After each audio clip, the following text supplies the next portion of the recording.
23 अप्रैल 1991 के दिन एक महिला कैलिफोर्निया के एक पुलिस स्टेशन के अंदर जाती है और वहां पर मौजूद पुलिस वालों को कुछ फोटोज दिखाती है जो उसने अपने बहुत पुराने कैमरे के साथ क्लिक करी थी।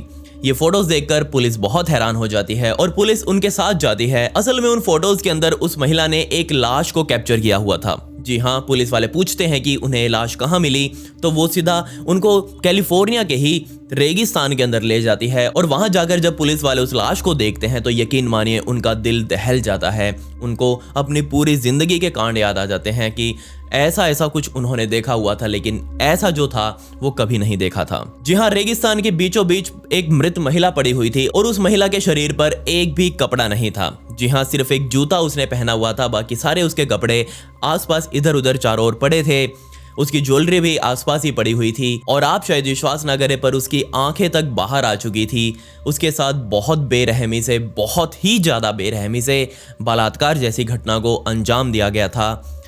क्या आप इस बात पर विश्वास करेंगे कि उस महिला के ब्रेस्ट जो थे वो भी दोनों काट दिए गए थे। उसके सिर के पीछे और कमर में 3 गोलियां मारी गई थी और जब उसकी ऑटोप्सी की गई तो सामने आया कि इस महिला की मौत गोली लगने की वजह से ही हुई है। इतना ही नहीं, जब डॉक्टर्स ने उसको पलट कर देखा तो उस लाश के पीछे कमर पर ही आइल ऑफ जीसस लिखा गया था। किसी गरम पेचकस या फिर किसी गरम नुकीली चीज को उसकी पीठ के ऊपर ऐसे तराशा गया था। सोचकर देखिए उस महिला ने क्या कुछ झेला होगा। इस महिला की पहचान करना ही बहुत ज्यादा मुश्किल था, लेकिन 2 दिनों में ही पुलिस ने इसकी पहचान ढूंढ ली, क्योंकि तभी एक मिसिंग रिपोर्ट पुलिस के सामने आई जिसमें कहा गया था कि एक 38 साल की महिला जिसका नाम फैदमा वेन था वो गायब है, वो गुम हो चुकी है। और उसकी ही लड़की ने ये रिपोर्ट पुलिस को दी हुई थी। पुलिस ने जाकर इस महिला की बेटी से पूछताछ करी और सब कुछ उन्हें बताया और यकीन मानिए ये सच में बहुत ही दिल दहला देने वाला था। जी हाँ, उसकी लड़की ने बताया कि उसकी मम्मी एक टीचर है और वो अपने फेलो स्टूडेंट्स के साथ एक कम्युनिटी प्रोग्राम के अंदर गई हुई थी और उनके ही इन स्टूडेंट्स में ये बूढ़ा आदमी जिसका नाम फिलिप कैल जैबलोंस्की था ये भी शामिल था। मैं आपको बता दूं कि फैदिमा वैन का ये जो हस्र किया गया था, ये जो हाल उसका किया गया था, ये सारा कुछ जैबलोंस्की नहीं किया था। लेकिन क्यों एक आदमी इस तरीके का क्राइम करने का सोच बैठा है, इस तरीके का क्राइम उसने कर दिया है, ये सब कुछ समझने के लिए हमें थोड़ी और गहराई में जाना होगा। और यकीन मानिए ये आदमी वो आदमी है जिसके बारे में जानने के बाद आपको लगेगा कि इससे बुरा व्यक्ति पूरी दुनिया में कोई नहीं हो सकता। तो दोस्तों, मेरा नाम है विकी, आप देख रहे हैं मिस्टीरियस दुनिया का एक और बहुत कमाल का एपिसोड। आप प्लीज इस वीडियो को एक लाइक कर दें और कमेंट्स में पिक में लिख दें ताकि कल की वीडियो में मैं आपको शाउट आउट दे दूं। तो हम सबसे पहले पीछे चलते चलते जाते हैं जैबलोंस्की की पहली पत्नी के पास और उस पहली पत्नी का नाम था एलिस मैकगोवन। एलिस और जैबलोंस्की दोनों हाई स्कूल में मिले थे और हाई स्कूल में ही इन्हें एक दूसरे से प्यार हुआ और जैसे इनका हाई स्कूल पूरा हुआ इन दोनों ने शादी कर ली।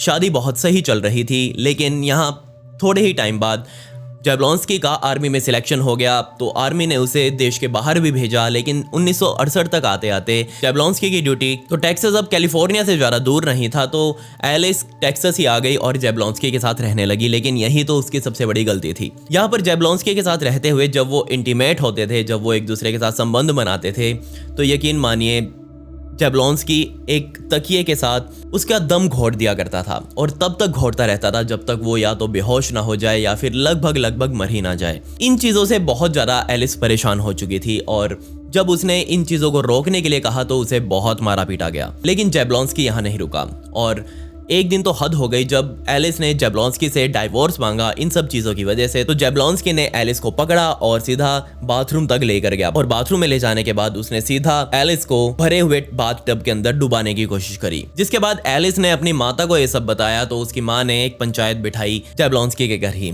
और जैबलोंस्की को समझाया गया कि वो ये सब ना करे, इससे रिलेशन खराब हो जाते हैं और घर टूट जाता है। जिसके बाद उसने एलिस के साथ साथ ये सब करना ही छोड़ दिया। जी हाँ, एलिस अब उससे अलग हो चुकी थी, उसकी जान अब लगभग सुरक्षित थी।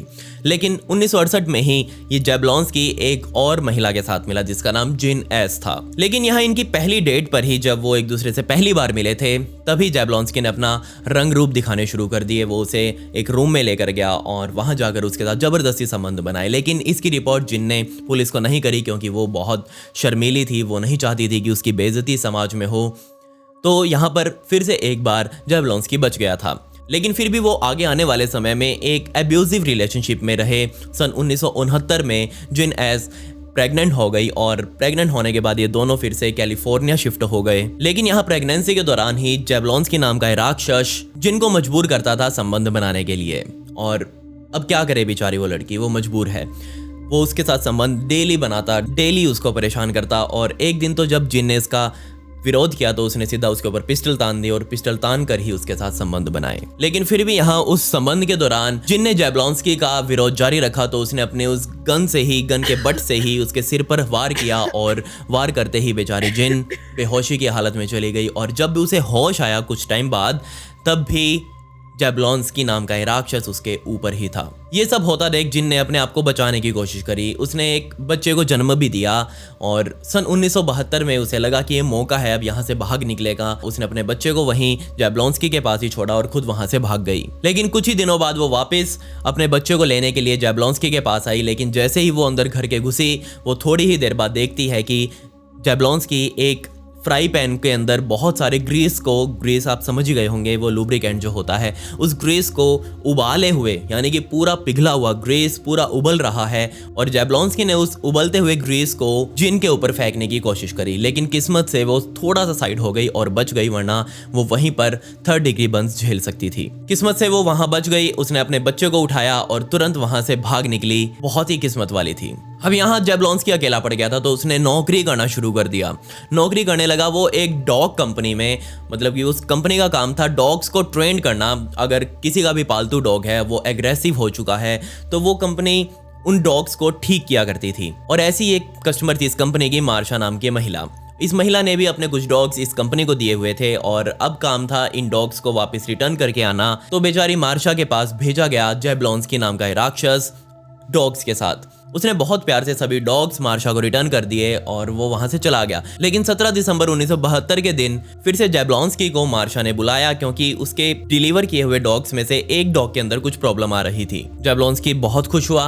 अब उसको मार्शा के घर जाना था तो अपना वो तामझाम उठाकर सीधा मार्शा के घर जा पहुंचा और उसका जो डॉग था वो नीचे गार्डन में ही खेल रहा था। मार्शा आई बाहर, उसने समझाया कि ऐसे ऐसे दिक्कत कर रहा है। तो जैब्लोंस्की ने कहा कि ठीक है मैडम, आप ऊपर बेडरूम में जाओ और खिड़की से देखो कि मैं इस डॉग के साथ क्या करता हूँ, आप भी आगे यही करना। तो यहाँ मार्शा को कोई अंदाजा ही नहीं था कि कुछ उसके साथ गलत हो सकता है। उसने कहा ठीक है, मैं ऊपर जाकर देखती हूँ। तो वो घर के अंदर घुसी और सीढ़ियाँ चढ़कर ऊपर वाले कमरे में गई और खिड़की पर आकर खड़ी हो गई। वो नीचे देखने लगी, लेकिन यहाँ नीचे सिर्फ उसका डॉग मौजूद था। जैब्लोंस्की गायब था। और जैसे ही उसने पीछे मुड़कर देखा तो जैब्लोंस्की उसके पीछे खड़ा हुआ था। उसने तुरंत अपना वहां चाकू निकाला और मार्शा के गले पर तान दिया। गले पर तानते ही जैब्लोंस्की ने मार्शा को कहा कि अपने कपड़े निकालो, लेकिन यहाँ उसने कपड़े निकालने से मना कर दिया। और फिर उस बात से गुस्सा होकर उसने उस चाकू का जो बट होता है, जो हैंडल होता है, उससे ही उसके चेहरे पर वार किया और उसका जबड़ा जो था वो वहीं क्रैक हो गया। यहाँ बेचारी वो दर्द से करहा रही थी, लेकिन जैब्लोंस्की को कोई फर्क नहीं पड़ रहा था। उसने तुरंत मार्शा के ऊपर जबरदस्ती करना शुरू कर दिया। अब बेचारी वो एक महिला है, वो एक सांड का मुकाबला कहाँ से कर सकती थी, लेकिन फिर भी वो कर रही थी।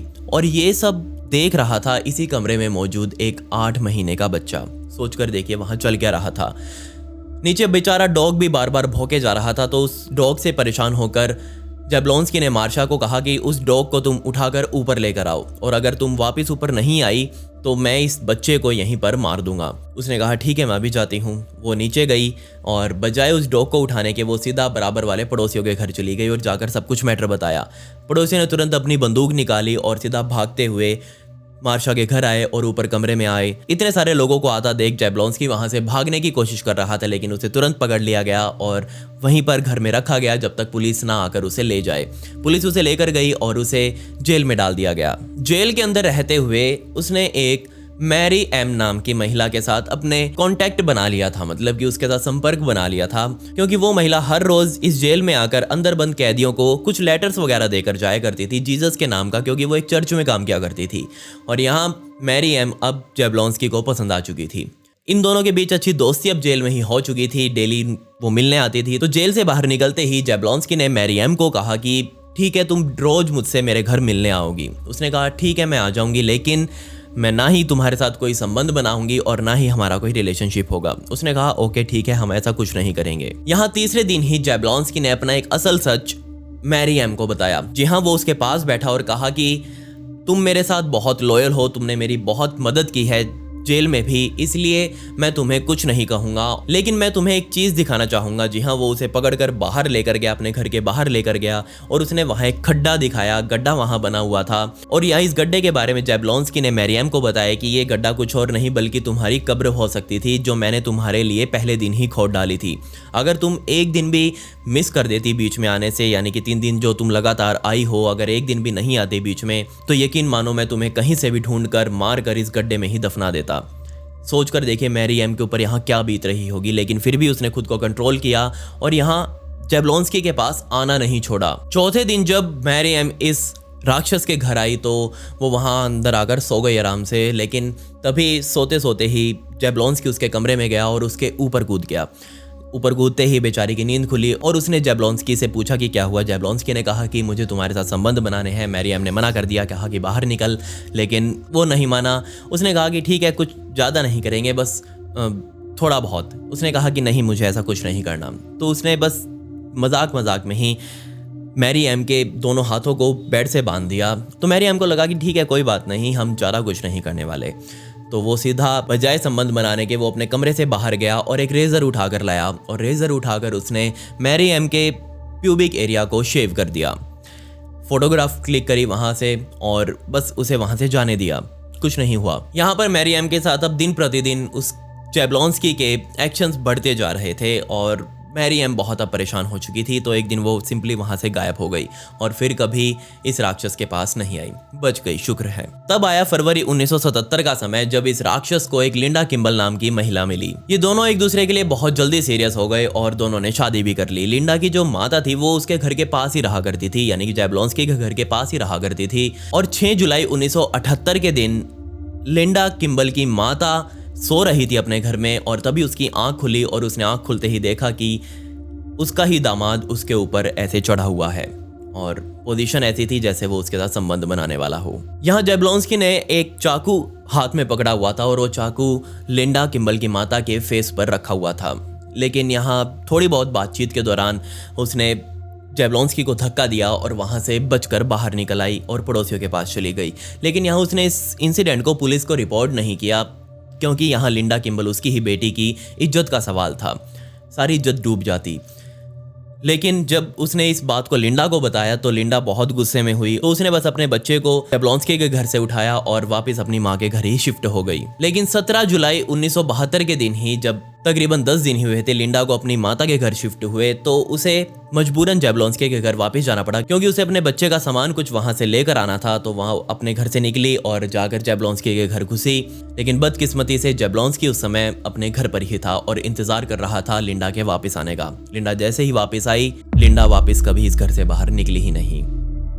उसे वहीं पर मार डाला गया जैब्लोंस्की द्वारा। बहुत बार उसके ऊपर चाकुओं से वार किए गए। उसके गले को बेल्ट से घोट दिया गया था, उसके हाथ दोनों बेल्ट से बांधे हुए थे, उसका मुंह डक्ट टेप से बांधा गया था। सोच कर देखिए यहाँ उसके साथ क्या हुआ था। उसी शाम लिंडा किम्बल की डेड बॉडी पुलिस को मिल चुकी थी और यहाँ कॉज ऑफ डेथ बार बार चाकुओं से वार करना ही था। यहाँ पुलिस को इसी अपार्टमेंट में एक नोट भी मिला जो जैब्लोंस्की द्वारा लिखा गया था, जिसमें उसने लिखा था कि मैंने मेरी पत्नी को मारा है, मुझे पूरा हक है इसको मारने का, क्योंकि मैंने इसके साथ प्रॉमिस किया था कि जब तक मैं जिंदा हूँ ये मुझे नहीं छोड़ेगी। लेकिन ये मुझे छोड़कर गई, वो इसकी गलती थी और इसे गलती की सजा भी मिली। 11 दिनों बाद जैब्लोंस्की को एरिजोना से गिरफ्तार कर लिया गया। तुरंत इसे कोर्ट में पेश किया गया, उसका मेडिकल किया गया, जिसमें राक्षस मेडिकली अनफिट पाया गया। ये इसकी मेंटली हालत जो थी वो खराब हो चुकी थी, जिस वजह से इसकी सजा कम करके सिर्फ इसे 12 सालों की ही सजा दी गई। 12 सालों तक अपनी जेल में सजा पूरी करने के बाद ये राक्षस एक बार फिर से बाहर आया और इसने आते ही पेपर में ऐड दिया। पता नहीं किस चीज़ की ऐड दी थी, मैं वो समझ नहीं पाया। पेन पेल्स क्या होता है, पेन पेल्स की ऐड दी थी इसने और मैंने बहुत ढूंढा, मुझे समझ नहीं आया पेन पेल्स क्या होता है। लेकिन इस अखबार में ऐड देने के दौरान ही एक महिला ने इस राक्षस से संपर्क किया और उस महिला का नाम कैरल था। कैरल अपनी माता एवा के साथ बर्लिनगेम कैलिफोर्निया के अंदर रहा करती थी। यहाँ मैं आपको बता दूं कि उसे सजा से पहले ही छोड़ दिया गया था। 12 साल की सजा उसकी पूरी नहीं हुई थी।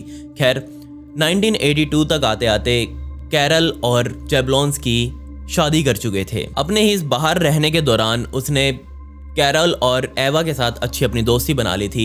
एवा के जो हस्बैंड थे वो दूर कहीं अमेरिका में ही रहा करते थे, लेकिन एक दिन 1990 में ही उससे वापस अपने घर आने का प्लान था, अपने बच्चों से मिलने का प्लान था। तो यहाँ ये प्लान बनाया गया कि वो सभी जैब्लॉन्स्की के घर ही मिलेंगे और एवा और कैरल भी आएंगी यहाँ पर। तो एवा यहाँ पहुँच चुकी थी, कैरल अभी आई नहीं थी और उसका हस्बैंड भी यहाँ जैब्लॉन्स्की के घर पहुँच चुका था। सभी यहाँ आराम से बैठकर बातें कर रहे थे, तभी जैब्लॉन्स्की वहाँ से उठा और किचन में गया। वहाँ जाकर उसने एवा को बुलाया और पूछा कि कैरल अभी तक क्यों नहीं आई। तो उसने कहा कि पता नहीं क्यों नहीं आई, शायद हो सकता है आती ही होगी। लेकिन इससे पहले कि वो कुछ बोल पाती और उसने तुरंत एवा को ही पकड़ लिया और उसे नीचे ज़मीन पर लेटा लिया, उसके मुंह में कुछ कपड़े वगैरह ठूस दिए। लेकिन किस्मत से यहाँ वो मदद के लिए चिल्ला पाई और तुरंत चिल्लाने के बाद एवा का जो हस्बैंड था वो साइड में ही बैठा हुआ था, वो तुरंत वहाँ से भाग कर आया और जैब्लॉन्स्की को दूर भगा डाला। ये सब देखकर कैरल, एवा और उसके जो हस्बैंड थे वो सब बहुत डर गए और यहाँ अब फिर से पुलिस को रिपोर्ट किया गया और पुलिस ने फिर से तुरंत झप लिया जैब्लॉन्स्की को और अंदर डाल दिया। लेकिन अभी वो उसके ऊपर कोई चार्ज नहीं लगा रहे थे, वो इसकी 12 साल वाली सज़ा को ही अब आगे कंटिन्यू करने वाले थे। और यहाँ पैरोल ऑफिसर को भी कैरल ने बोल दिया था कि मुझे अब इस आदमी से कोई संबंध नहीं रखने हैं, आप प्लीज़ इसे पैरोल पर भी भेजें तो इसको ये निर्देश देकर भेजें कि वो मेरे घर कभी ना आए। तो पुलिस ने ऐसा ही किया, उसने सख्त निर्देश दे दिए कि वो इस जेल से 50 मील दूर नहीं जा सकता और इन 50 मीलों के बीच में जो कैरल का घर पड़ता है वो उस घर में भी कभी नहीं जाएगा किसी भी हालत में। 1990 में इसकी सज़ा पूरी हुई और अभी भी वो नियम इसके ऊपर लागू ही थे कि वो कभी भी कैरल के घर नहीं जाएगा। कैरल ने उसका जो भी सामान था, यानी कि जैब्लॉन्स्की का जो भी सामान था, वो सारा सामान जैब्लॉन्स्की के ही एक दोस्त रिचर्ड म्यूनिस को दे दिया था और कहा था कि तुम जब उसे मिलो तो ये सारा सामान उसको वापस दे देना। उसने कहा था ठीक है। तो 1990 में जब वो बाहर निकला तो रिचर्ड ही उसे जेल से पिक करने के लिए गया था और दोनों वीकेंड पर साथ ही थे और सब कुछ यहाँ ठीक ही चल रहा था। 1991 में सितंबर के महीने में उसे एक जिम नाम का व्यक्ति मिला और जिम नाम के इस व्यक्ति ने बजाय उसका पास्ट जानने के कि जैब्लॉन्स्की का इतिहास कैसा रहा है, उसने एक रिवॉल्वर जैब्लॉन्स्की को बेच डाली। बहुत थोड़े पैसों में ही उस चोरी की रिवॉल्वर को बेच दिया गया था जैब्लॉन्स्की के हाथों में। अब यहाँ तो वो हो चुका था जो नहीं होना चाहिए था। जिसके बाद इस रिवॉल्वर को साथ लेकर वो एक कॉलेज में गया और एक कॉलेज के अंदर उसने कम्युनिटी क्लासेस ज्वाइन की ताकि वो इस समाज में आराम से रह सके। और इसी कम्युनिटी कॉलेज में ही उसे फैदमान वैन नाम की ये महिला मिली थी। इस महिला के साथ उसकी अच्छी दोस्ती हो चुकी थी और 22 अप्रैल के दिन भी इन दोनों को कॉलेज में एक साथ देखा गया था और इन दोनों ने कॉलेज से एग्जिट भी एक साथ ही किया था। लेकिन कॉलेज से निकलने के बाद वो आखिरी टाइम था जब फैदमा वैन को जिंदा देखा गया था। इसके बाद वो कभी दुनिया के सामने जिंदा नहीं आई। यहाँ इस राक्षस की दोस्ती फैदमा वैन के साथ तो चल ही रही थी, लेकिन उसके मन में अभी चल रहा था एवा और कैरल का प्यार। वो चाहता था कि एवा और कैरल फिर से उसकी ज़िंदगी में आ जाएं और यही वो टाइम था 22-23 अप्रैल 1991 के आसपास का ही, जब एवा और कैरल के एक दोस्त को उनकी बहुत चिंता होने लगी क्योंकि बहुत दिन हो गए थे, ना कोई फ़ोन आया था, ना कोई चिट्ठी पत्र एवा और कैरल की तरफ से उसको पहुंचा था। तो उसे बहुत चिंता होने लगी कि कहाँ है ये दोनों। तो वो सीधा उसके घर गया, यानी कि एवा और कैरल के घर पहुंचा और जैसे ही उसने दरवाजे को देखा तो वहाँ सामने बहुत सारे अखबार पड़े हुए थे जो एक एक दिन पुराने थे, मतलब कि कुछ दिनों पहले से ही वो यहाँ अखबार जमा होने रहे थे। और पीछे जाकर जब उसने देखा तो वहाँ पाया कि उसके जो बिल्लियाँ थी, इस घर में जो पालतू बिल्लियाँ थी, वो सभी एक पिंजरे के अंदर बंद है और भूख और प्यास से मरने वाली हैं। सुबह सुबह तकरीबन 7:20 पर ही पुलिस वहां पर बुलाई गई और पुलिस ने जाकर देखा कि कहीं भी घर में धक्के से घुसने के कोई निशान नहीं है, लेकिन पीछे से जो गैराज था उसमें से दरवाज़ा खुला हुआ था किचन के अंदर जाने का। तो पुलिस भी उस दरवाजे से ही किचन के अंदर घुसी और इस घर के अंदर पहुंची और इस घर के अंदर ही पुलिस को जैब्लॉन्स्की के दूसरे और तीसरे विक्टिम की डेड बॉडीज़ मिली। जी हाँ, अंदर मौजूद थी एवा और कैरल की लाशें। सबसे पहले एवा की लाश को देखा गया जिसमें उसके कपड़े पूरी तरह से उतरे हुए थे, टॉप ऊपर की ओर चढ़ा हुआ था और जीन्स तो शरीर पर थी ही नहीं। उसके मुंह के अंदर एक कपड़ा ठूसा गया था और उस कपड़े के अंदर ही गोली मारी गई थी और मुंह के चीरते हुए वो गोली बाहर निकल चुकी थी, जिससे उसकी मौत मौके पर ही हो गई। और इसी घर के ड्राइंग रूम में लाश मौजूद थी कैरल की। जी हाँ, उसने उस समय एक नाइट गाउन पहना हुआ था और उस नाइट गाउन के अंदर ही गोलियां मारी गई थी कैरल को। लेकिन यहाँ उसके मुंह पर, पूरे मुंह पर डक्ट टेप लिपटी हुई थी, जिससे उसकी मौत मुझे लगता है कि सफोकेशन की वजह से ही हो गई होगी, दम घुटने की वजह से हुई थी। लेकिन यहाँ दम घुटने की वजह से ना भी हुई हो, क्योंकि उस राक्षस ने कैरल का गला भी काट डाला था और वो नली भी काट डाली थी जिससे हम सांस लेते हैं, जिससे हवा अंदर जाती है। तो सोचकर देखिए, बजाय नाक से सांस लेने के गला क्योंकि कट चुका था, तो कैरल ने अपने अंतिम सांसें कुछ जो ली होंगी वो गले से ली होंगी। तुरंत जैब्लोंस्की की तलाश शुरू की गई और ज़्यादा लेट नहीं बल्कि सिर्फ 4-5 दिन बाद ही, यानी कि 28 अप्रैल 1991 के दिन ही जैब्लोंस्की नाम के इस राक्षस को कैंसस से गिरफ्तार कर लिया गया। उसकी तलाशी ली गई तो उसके पास से एक पर्स बरामद हुआ। उसके अंदर एवा पीटरसन के बैंक कार्ड्स मौजूद थे, पैसे मौजूद थे और एक नोटबुक मौजूद थी छोटी सी। उस नोटबुक के अंदर उसके सभी विक्टिम्स के नाम लिखे हुए थे। अपने गिरफ्तार किए जाने से पहले सिर्फ एक दिन पहले ही 27 अप्रैल 1991 के दिन इस राक्षस ने एक और शिकार बनाया और अब की बार शिकार का नाम था मैजी रॉजर्स। जी हाँ, ये भागकर जहाँ कैंसस में गया था वहाँ एक गैस स्टेशन के पास ये रुका हुआ था और गैस स्टेशन पर ही काम करती थी मैजी रॉजर्स नाम की एक महिला, और उसने सीधा जाकर उससे दोस्ती करी। लेकिन दोस्ती के सिर्फ अगले ही दिन ही उसने बेचारी मैजी रॉजर्स को गैस स्टेशन के पीछे ही बुलाकर शूट कर दिया अपनी रिवॉल्वर के साथ। अब बात कर लेते हैं फैतिमा वैन की। और फैतिमा वैन वो महिला थी जिसकी लाश वो रेगिस्तान में पड़ी हुई मिली थी, बिल्कुल नेकेड, सिर्फ जूता उसने पहना हुआ था। उसका मर्डर किसी और ने नहीं बल्कि इसी जैब्लोंस्की ने किया था। मैजी रॉजर्स के मर्डर के सिर्फ 1 घंटे बाद ही फैतिमा वैन का मर्डर किया जा चुका था और इसे फेंक दिया था कैलिफोर्निया के जंगलों में। 5 महिलाओं का कत्ल इस राक्षस के ऊपर चार्ज हुआ। उसे अब की बार कोर्ट ने सजाए मौत दी और 27 दिसंबर 2019 के दिन अपनी मौत की सजा पाने से पहले ही इस व्यक्ति ने 73 साल की उम्र में जेल में ही दम तोड़ दिया। तो ये कहानी थी एक राक्षस की जो शायद इस दुनिया से दूर ही रहे तो बहुत बढ़िया है। खैर, पिछली वीडियो का शाउट आउट चंपक लाल जयंतीलाल गड़ा को and comment pick me to get a shout out in next video. इस वीडियो से रिलेटेड कुछ पिक्स साथ मेरे इंस्टाग्राम पर लग जाएंगे। मेरी इंस्टाग्राम आईडी है और इसका लिंक आपको डिस्क्रिप्शन में मिल जाएगा। प्लीज आप मुझे वहां फॉलो जरूर कर लें।